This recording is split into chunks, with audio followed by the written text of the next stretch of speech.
Thank you for staying with us on the press today. Now, to discuss all the information and all the major stories on the papers today, we are now joined by media consultant and lecturer, Dr. Lo Mefor. Thank you for joining us on the program today. Thank you very much. Yes, good morning. How are you doing this morning? I'm good. It's always a pleasure to have you on the program Thank with you. us. All right, now let's get into the business of the day. Throughout the week, the most recurring story on our national dailies was the Adamawa polls. Yes. And over the days, lots of development have occurred in that regard. But today, it reported on that particular situation is Buhari approved suspension of REC and others probe of security officers. And we know that earlier the CP of Adamawa State was replaced with this, another person. But then, before we go into the details of all of this, what are your thoughts on, because I always want to tap from your well of knowledge. So let's know what are your thoughts on what happened in the Adamawa State. Well, for me,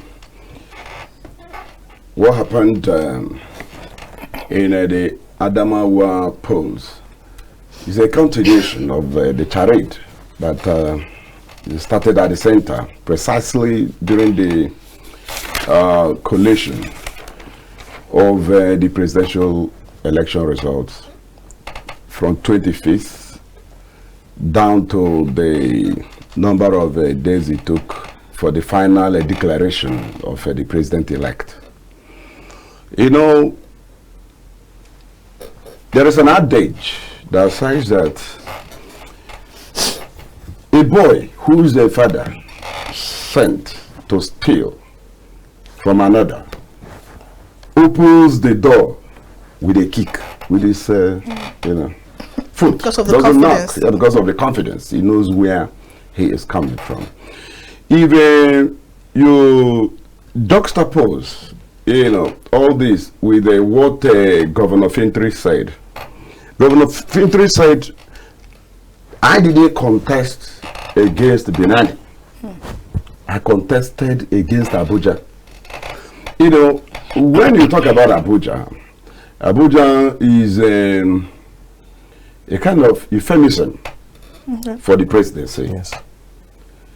And I am under no illusion that the Adamawa REC acted alone. He had the backing of authorities, many of who are now trying to distance himself from the action because of the opprobrium, the kind of national and international scandal that the action has precipitated. And you see, if you take your bearing from that postulation, which can be validated with facts you find all around, you will then say that the directive of the president falls short of expectations. As a matter of fact, what ought to be the appropriate response of the president, the commander-in-chief of armed forces? All the people he talked about are all his appointees.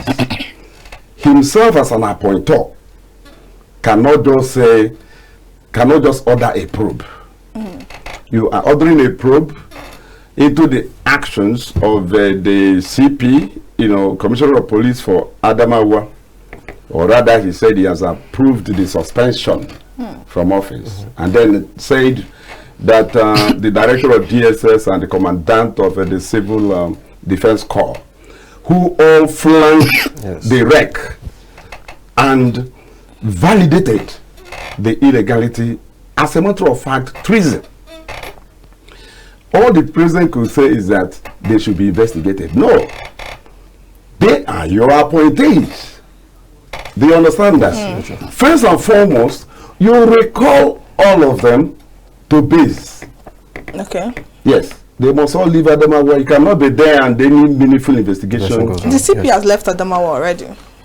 But then the other two, you just say they should be investigated. And in fact, remember that INEC already had suspended the REC.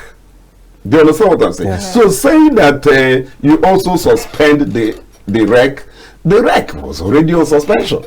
So the president needed to go a step or two further and ensure, in fact, we needed to have heard from the president that a panel is in place. Yes. And giving them a marching order, give a time bar when they must turn in the report. So, for me, what the president has done is just for the optics, to create a symbolic impression that something is being done. I am not satisfied. It can't go anywhere. And of course, you know, what the REC did is outside the law. Yes. And so was what Professor Yakubu did in proclaiming the president-elect. It was also outside the law. Okay. The facts are there. Electoral Act 2022, Section 64, subsection 4. Very clear. Collate, announce, subject to confirmation and verification of the figures before you, and the uploaded the results. The uploaded results. That means condition president is uploaded. But today, over 10,000 polling unit results for presidential election is yet to be uploaded. Now, so you can see that even at this moment, that law is still stood on its head. So, remember what Mefor said, you know, and concurred with by the president was that go to court. So the Adamawa REC also announced Benani and said go to court. Do you understand that? Yeah. So it's a precedent. He said, you know, he followed an already laid down precedents. But you see, the case of Professor Mahmoud Yakubu is different because, you know, he is having only the president to defer to. And the president didn't call him to order. So he got away with this. Then the REC, of course, has the INEC chairman on top in terms of the hierarchy, you know, which is normally pyramidal, with the INEC chairman sitting at the top there. And of course, the president is sitting on top of the INEC chairman because he appointed the INEC chairman. He approved the laws with which the INEC chairman and the commission would run. So the president is aware of the laws he signed into, and of course he took his time doing so. We recall that those of us in the civil society organizations, the CSOs, you know, we fought tooth and nail with Mahmoud to ensure the electronic component of the 2022 Electoral Act. The president was reluctant to sign that into law.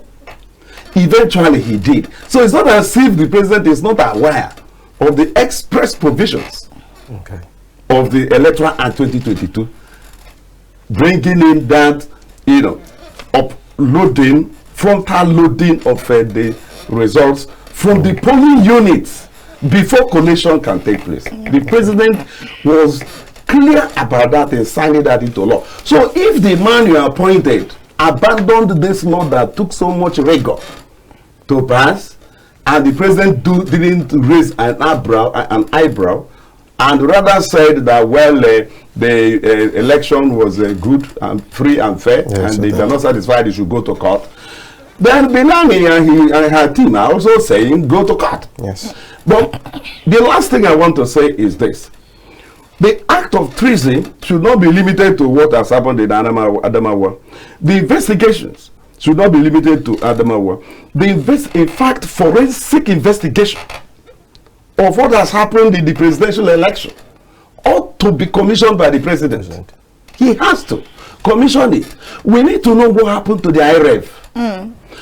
Everything about, you know, setting up the IREV and, you know, everything that has to do with the electronic component of the 2023 general elections cost INEC about 105 billion. Yes, fact.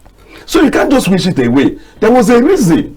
The country, the government made so much provisions, and the hype that went with it, that attracted so much attention from the international community, that this is going to be a different election in Nigeria. 4 former presidents from Africa alone were here, led by Uhuru Kenyatta. Okay. So, like you made the first statement that you made when you were beginning your speech was, a son sent to steal by his father goes with confidence. Yeah. So when the son is being punished, the father should be punished too. For me, yes, because you see, that is what you call a law accessory after the fact of crime. Do you understand what I'm saying? Yes. All the people involved in the whole thing. For example, what the Adamawa INEC rec did is not limited to Adamawa. We saw across board where these things happen. Look at Ogun State. Yes. Ogun State, the Electoral Act says that where the value of a council vote is greater than the margin of win, you do a rerun in the affected areas. Go and check the gubernatorial election result in Ogun State. The value, the value of council areas is clearly greater than the margin of win. But they still went on ahead and announced it's a direct affront on the law itself. And the REC knows that is the provision of the law. What they do, let me tell you something. What INEC does as the main machinery for rigging election in Nigeria, many Nigerians don't know. The main machinery for rigging elections in Nigeria is INEC. They will declare you. They know they are illegally declaring you, and they know that your victory will not stand, but there is something that will stand. You know what that thing is? You will be in power for at least 6 months as governor or as president before you can be removed.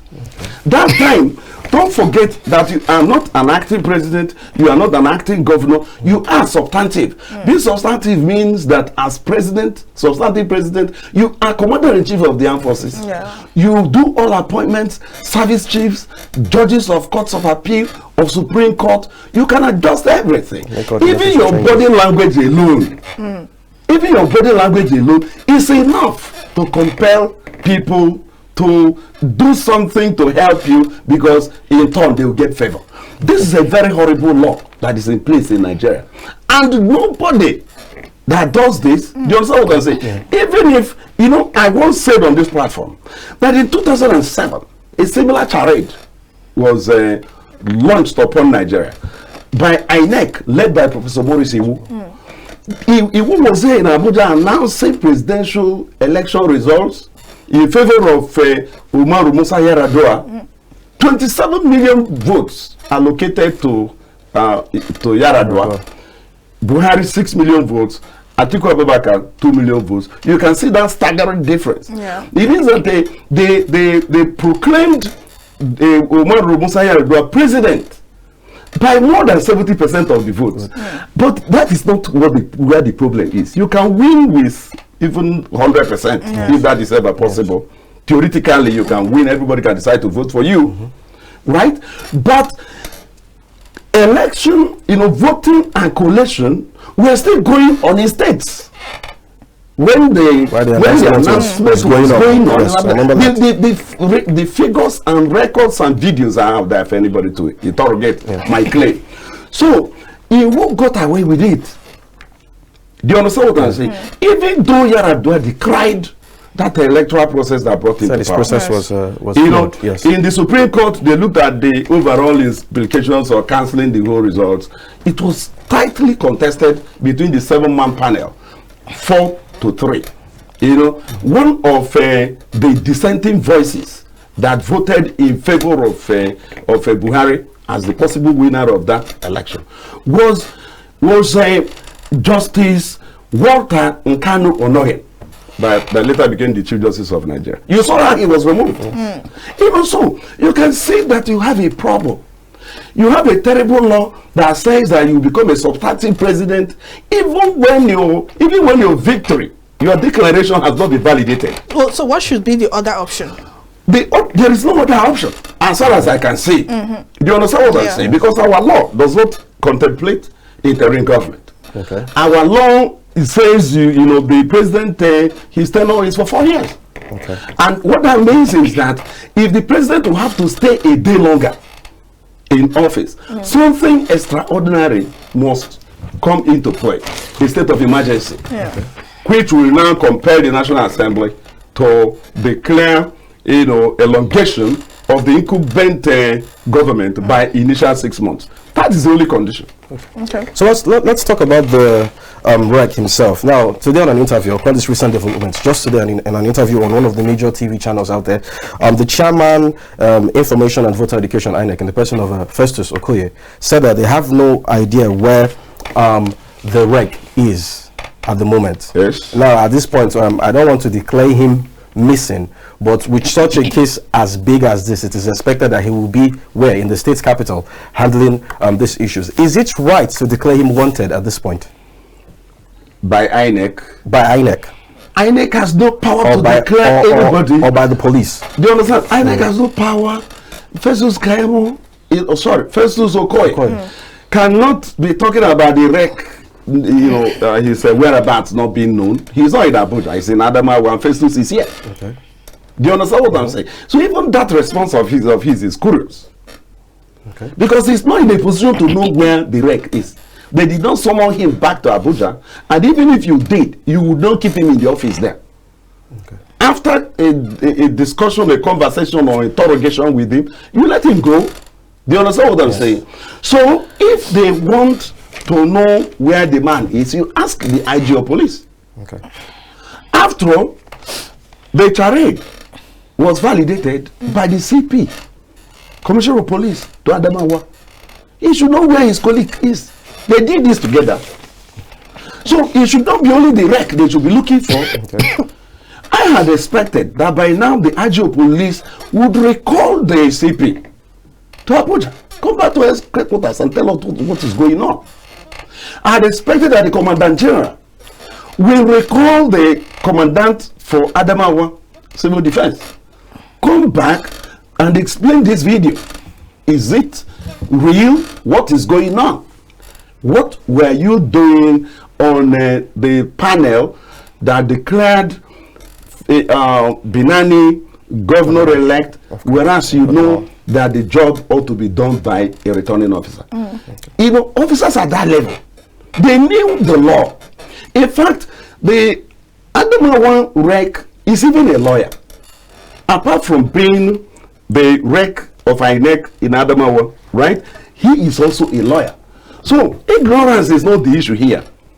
All they wanted to do was declare Binani governor-elect, have her sworn in as substantive governor, and she stays there for 6 months, 8 months, recoup whatever, and use the state funds to even try to keep herself there. Do you know that the incumbent president, the incumbent governor, once sworn in, uses the state resources to defend the state? Check since 1999. There is no record showing that the governors, the presidents, that their mandates were challenged, paid from their pockets. Has EFCC investigated this? Is there no ICPC? Is there no fraud unit in the Nigeria police?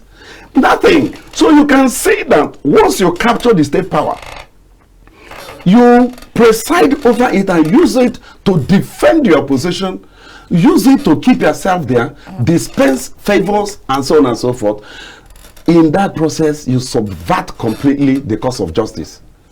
So such a law is purely horrible. We need this experience, because I keep saying that this is not a Tinubu thing. Do you understand what I'm saying? Yes. Because it has been the practice since 1999. Obasanjo's election in 1999 was challenged by Olufalaye.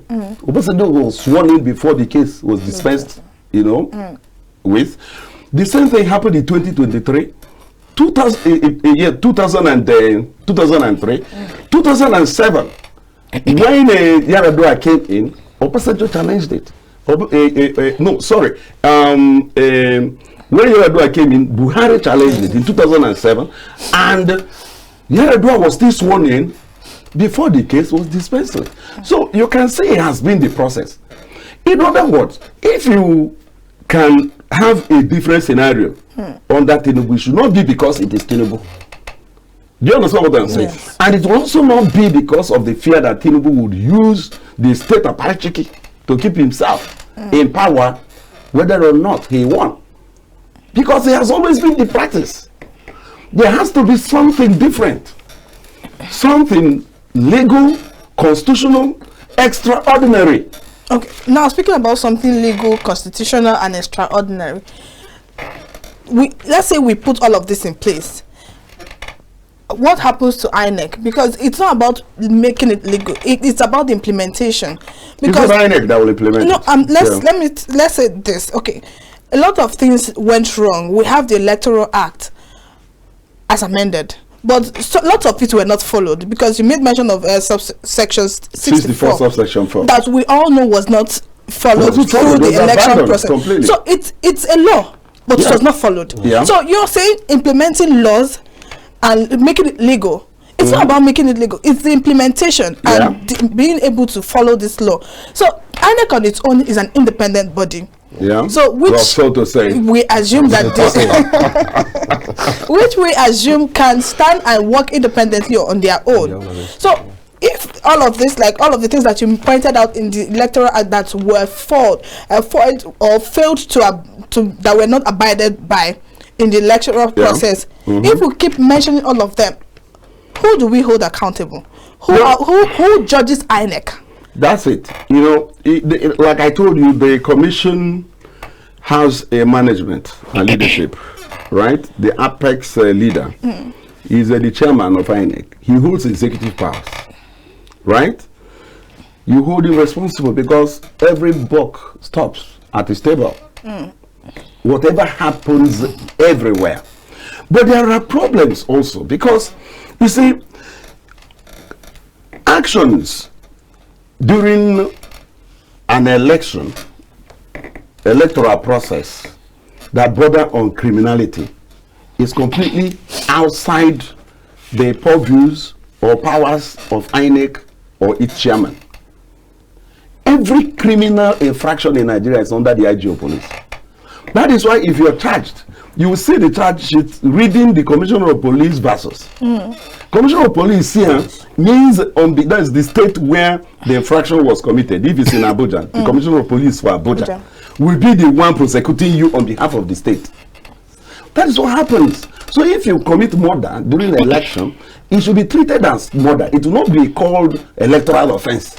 You see where the problem is? Yes. Now, but the way it is now, the way our laws are conceived, construed, and implemented, you will see clearly that the INEC as a commission, though has overarching powers to superintend election in Nigeria, does not have investigative and prosecutorial powers. They cannot investigate and prosecute. Like what happened in Adamawa, what happened in Lagos, what happened in Rivers, what happened all around the country, where criminal activities were used to thwart free and fair election. All these things ought to be investigated by the IG and prosecuted. But we had that, for example, what happened in Adamawa, you can hear things like that INEC has not written the IG. You now ask yourself, is INEC supposed to write the IG to investigate criminal matters because they have to do with elections? I once told you here that I have noticed that the police treats political matters, political crimes differently from the way they treat other crimes. So you can commit something as heinous as murder in an election and the individual gets away with it, depending on who he is committing such crime, on behalf of and for what purpose. So you see that the police is weary of really launching and lounging into the arena to apprehend the criminal and apportion appropriate criminal responsibility. You don't have this. The reason is simple. The whole thing that has to do with the election in Nigeria is politicized. So it has to do where it has to do with the interests of the incumbent president, the interests of the incumbent governor. You know, you look at what they want and you dance according to that. That's what you call body language. So even where the president does not tell the INEC chairman, say, look, help me now, help my party. You already know that the president wants to deliver his own party candidate. Yeah. And you work accordingly. Believing that as you're doing so, you are helping the president, and in turn, the president will have you in his good books. And recommend to whoever is coming in that he's a good boy. Yes. Do you understand what I'm saying? Remember, in 2015, the resident electoral commissioner for Kano State was burnt alive with his family. Till today, there is no story. The CPO of police, I think it was Kotun or somebody like that. The CPO of police for Kano State in 2015 was even elevated to the position of IG of police. Now you ask yourself, you know, are you reinforcing such failure, or are you happy that such heinous crime was committed against a man that stood there firmly on behalf of the state, ensuring free and fair election, burnt alive with his family inside? Till today, no record about what happened. And like I said, the CPO police for Kano became, shortly after, the Inspector General of Police. So you can see our attitude to political crimes. It is precisely why we are where we are. We need to face reality. We are not yet ready for free, fair, credible election in Nigeria. That's just the summary of it all. So the might is right still. Okay, taking from what you have said now, it's safe to say that not just political crime. I think it's about our attitude and reaction to how we choose to judge things differently. I think yesterday in one of our national dailies, it was reported that we have thousands of inmates on death row in Nigeria, and these are for crimes bordering on murder was one of them. So I want to take that for an instance, because now flipping through our national dailies and looking at the Nigerian Tribune, I'm seeing a place where it says bandits kill 20 in one of the states in the north. So now this is taking us, this particular conversation is not on our national daily for today, but I just want us to touch it. It was reported that we have thousands of inmates on death row for cases bordering on murder. I'm going to take murder for instance. But remember that few months ago or last month, we had some inmates that were ex-bandits or kidnappers or whatever, regained freedom from, and they were rehabilitated into the society and all of that. So it doesn't, because most of them actually committed these crimes, murder and all of that. So, and then there are other people on the other side, maybe because they are not in the group of bandits or kidnappers that also committed murder, that are on the death row. So you know, it didn't start today. I was told you that one man's terrorist is another man's freedom fighter. So it depends on the perception of the political leaders. If the political leaders believe that terrorism is not a crime, there is nothing you can do about it until you either change their perception or you wait until you have a leader that will see terrorism as a crime. That is where the problem is. You know, I know that when Boko Haram was starting out, there are many northern leaders that called for amnesty for them, that they should be given amnesty the way Niger Delta militants were given amnesty, including the incumbent president, including the governor-elect, the vice president-elect. That time he was governor of Borno State. So that is the way that they don't see Boko Haram terrorism as terrorism. That's one thing you should know. They see that it's a political reaction to economic exclusion. And therefore these people should be pardoned, reintegrated, rehabilitated. But you see, there is a problem there. The issue is terrorism is a crime. It's it's a major crime at the same level as murder and all its accessories. For obvious reasons, they kill. Do you understand that? Yeah. Because they kill, the punishment for murder in Nigeria is that you too will go in for it. That's our law. That is what you find in the penal code. That's what you find in the criminal code. Penal code operates in the north, criminal code operates in southern Nigeria. They are both in agreement when it comes to what to do with those who have killed. This does not qualify or exclude those who killed under terrorism. So when you now bring up a policy, Nigerian military has a policy they call Operation Safe Corridor. That is the genesis of what we are talking about. Operation Safe Corridor is put in place by the Nigerian military to give an opportunity to these terrorists to come out, renounce terrorism, and be forgiven and be rehabilitated. Now, I wouldn't know whether I should say that such a policy is totally wrong or right. My PhD is in counterterrorism. So I spent quite a bit of time studying the scenario you try to paint. And I think I understand it fairly well. When you open such a corridor, do you have in place methods, scientific methods of determining true repentance? Do you understand what I'm saying? Yes. Because somebody can say, I renounce terrorism. For that moment. And that is what the person is saying, just to gain respite. Yeah. I say so because I'm aware that Boko Haram accepted ISIS at a point and they joined forces. But somewhere along the line, they fell out and started fighting each other. Okay. Now, Nigerian military has always been on the offensive, pressing Boko Haram from one side. ISIS is now pressing them from the other side. So, for me, having no place to go, this policy becomes a kind of safe haven. Yeah, because since you have no place to escape to, and you are asked to repent if you want to be free, why will you not repent?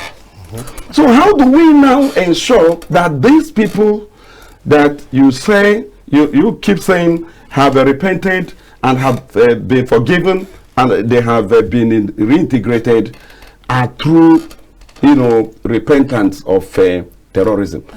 I have my doubts. And once you have a significant number of them lying all along, what you call maligari, and recidivism in a clinical and forensic psychology.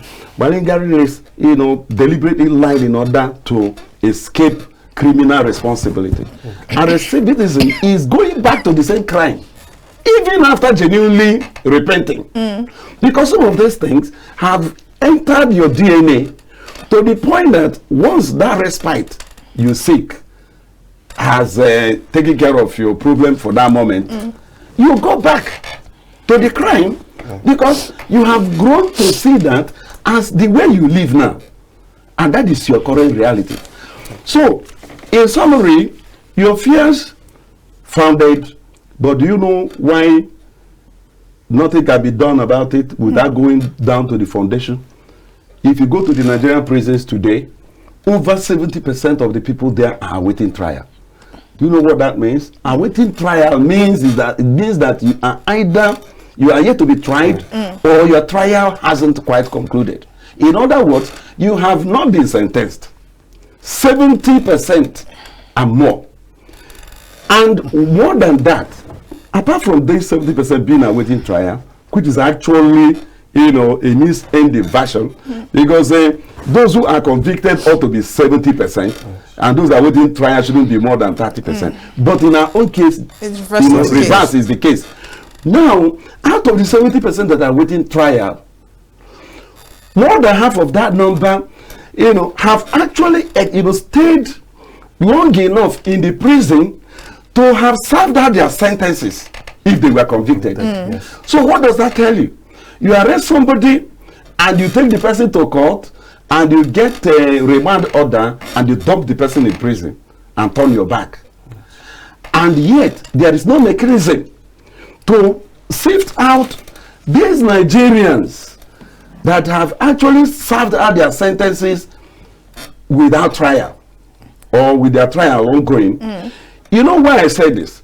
If you have such a mechanism, and somebody is brought in for a sentence that maximum would be 2 years, and he has been there for 2 years, 3 years, 4 years, 5 years, the person ought not to be there a day longer. But there are people who are there for upward of 10 years for an offense they didn't even commit. So when you talk about those who are on death row, you know, and nobody does anything about that, it's the same thing that is escalating. I remember Sosuan, when he was governor, he was asked this question: how come you don't want to sign the death? Because it's the governors that ought to sign, not even the president. Yes. But the governors don't want to sign. Do you know Gabriel Sosuan's answer? He said he didn't want to sign because he doesn't want in the night somebody will be knocking on his window. Some spirits will be knocking on his window. You know, it's humorous. But again, he underscores something that needs a further interrogation. Okay, so quickly now, let's talk about the story on the Daily Sun newspaper here. It's no new news about the issues of insecurity that have been going on in Benue State with headsmen.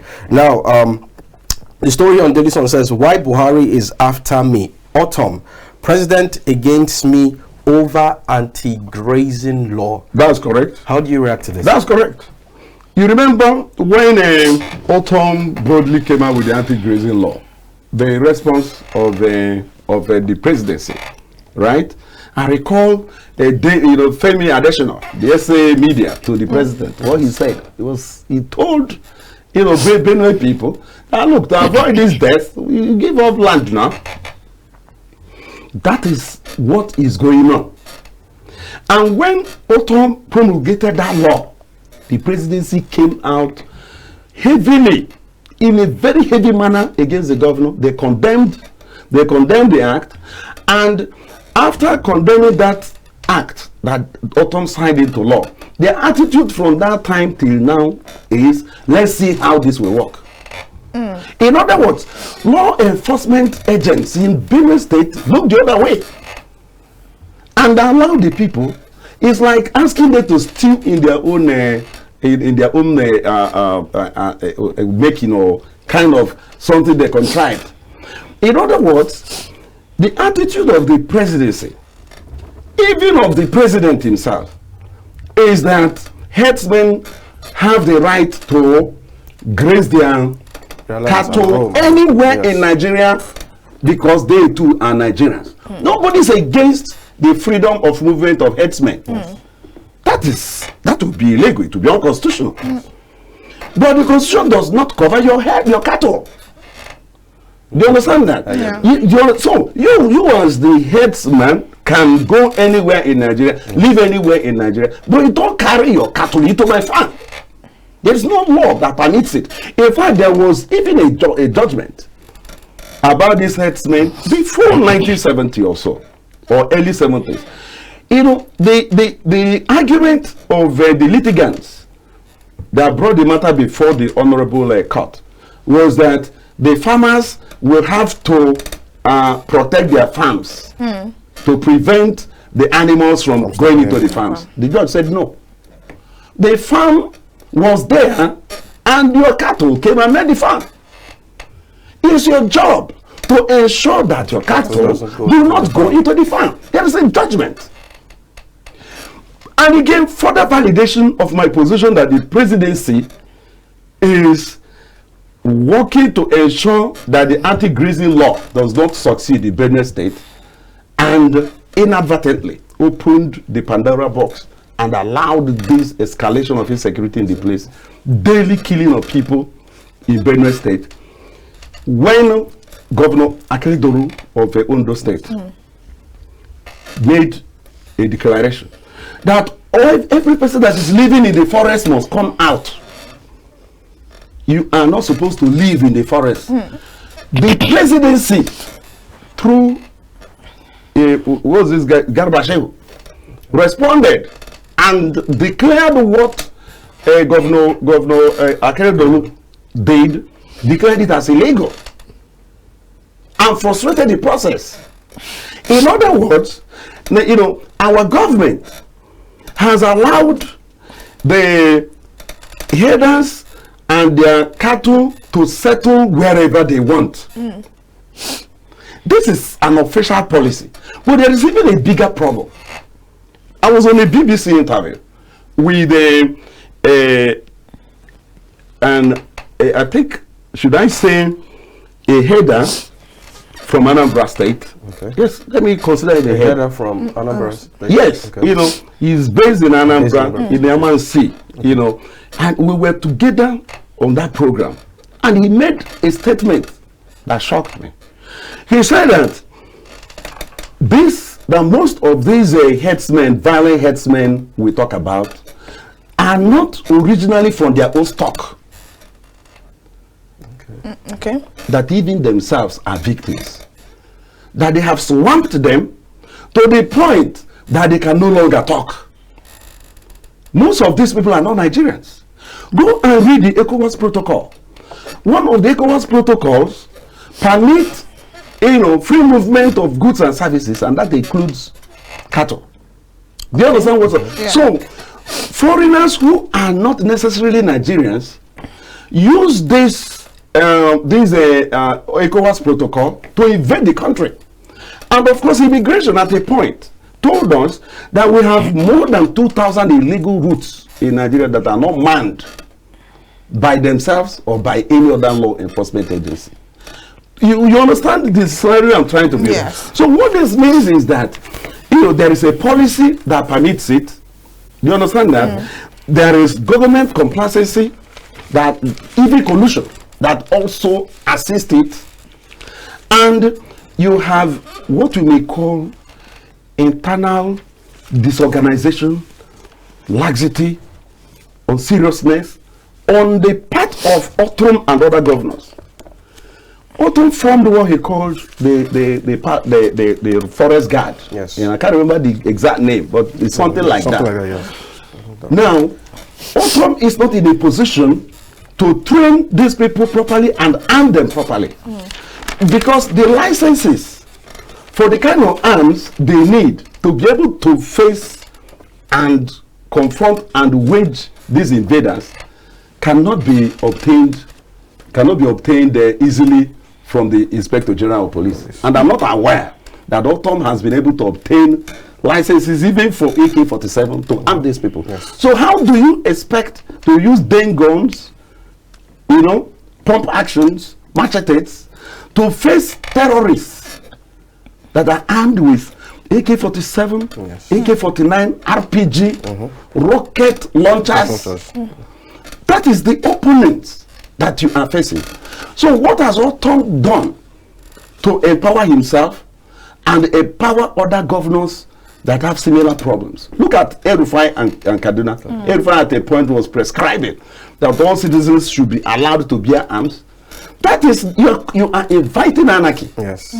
What the governors ought to have done was to come together, 24 of them, and move the police act, you know, because the Nigerian constitution says there shall be only one police force. What that means is that police and policing are domiciled in the exclusive list. Exclusive means federal list, exclusive to the federal government. So any police arrangement you make anywhere in Nigeria is actually an affront on the Nigerian constitution.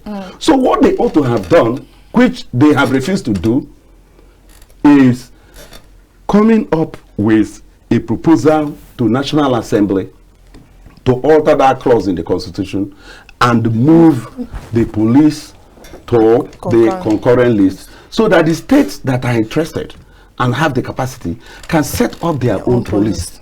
You also need to modify the Civil Defense Act to allow what you call community policing through them.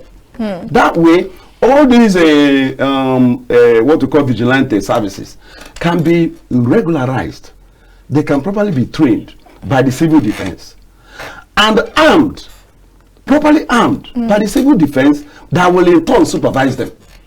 These are creative ways we can solve our security problems. But nobody is looking in that direction.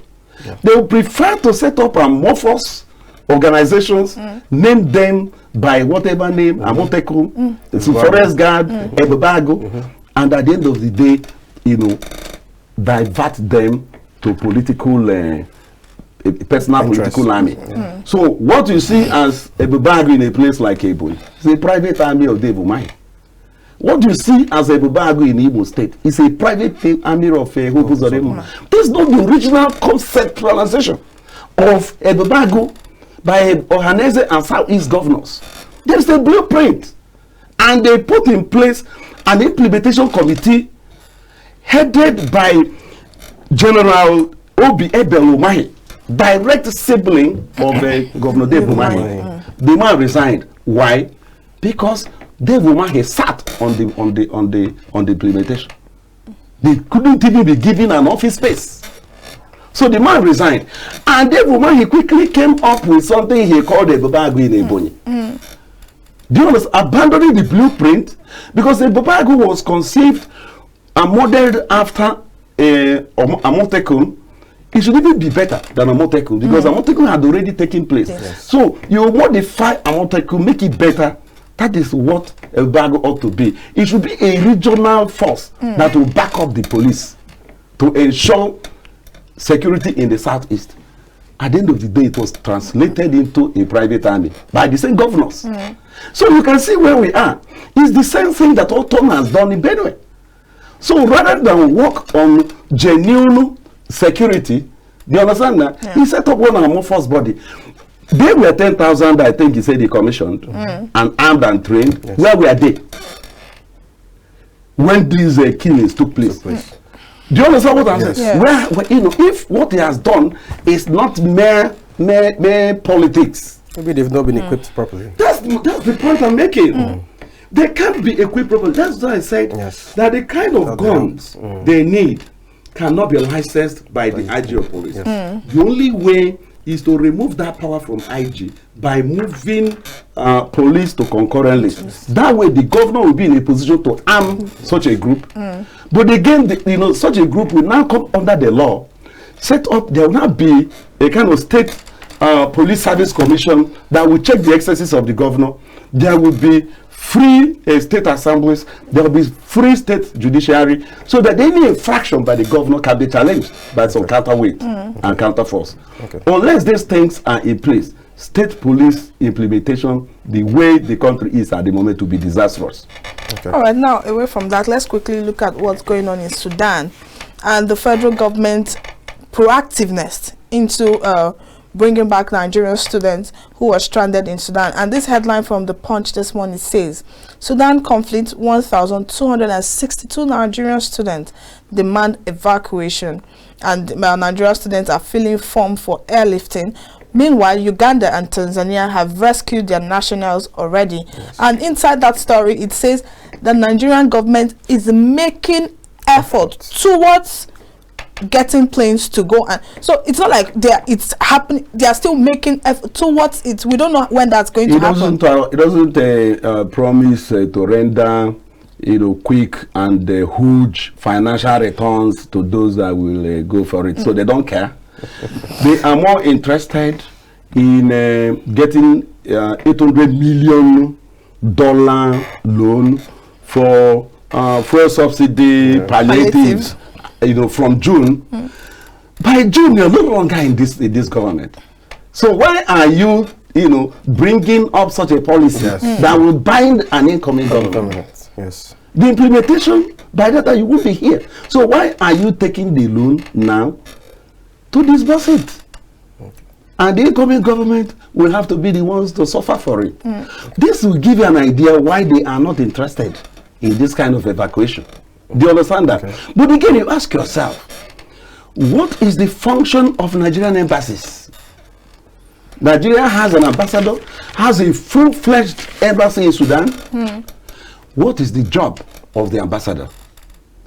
He should be the one liaising with the Foreign Affairs Ministry in Nigeria, making arrangements for flights and all that. But you can see that proactiveness showing indeed that, because the Minister of Foreign Affairs, Onyema Ugochukwu, may not actually know how dire the situation is until his eyes are open to it. You get the point.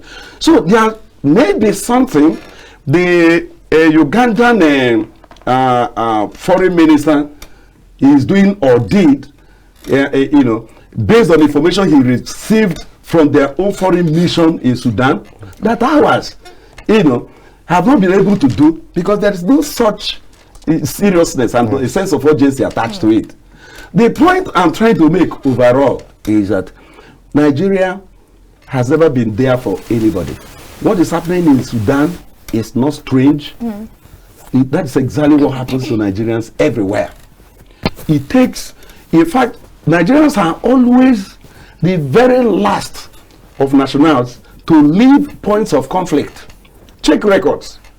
The most recent should be Ukraine. When did we even make efforts to move Nigerians? At a point, Nigerians were so stranded that they were rejected by their hosts. They were not allowed into the shelters because obviously they were black. And the Ukraine people wanted to first take care of their own people before looking for others who are not directly their responsibilities. Our people were stranded. Students, thousands of them, many died in that conflict, unaccounted for, before Nigeria did anything. So, summarily, I am saying I am not surprised. All right. I don't want us to start another conversation that we might not be able to finish. So with that, let's draw the curtain today on the press, coming to you from the media studios of KAFTAN Television. It's been amazing talking to you, Dr. Law, and it's always a pleasure to have you. Thank you for your kind words. Thank you. All right. With that, let's leave it there today for the press, reaching you live from the Abuja studios of KAFTAN Television. And again, I say Eid Mubarak to our Muslim brothers and sisters. Please remember to keep our meat. And like they said today, this is the chinchin and chicken salad. This is the chinchin and chicken salad. Please do remember to keep us. And thank you so much for watching. I am Sandra Ago. And I am Amadi Bobby James. And happy Eid al-Fitr to our Muslim brother out there. Till we come your way same time next week. Have a beautiful Friday.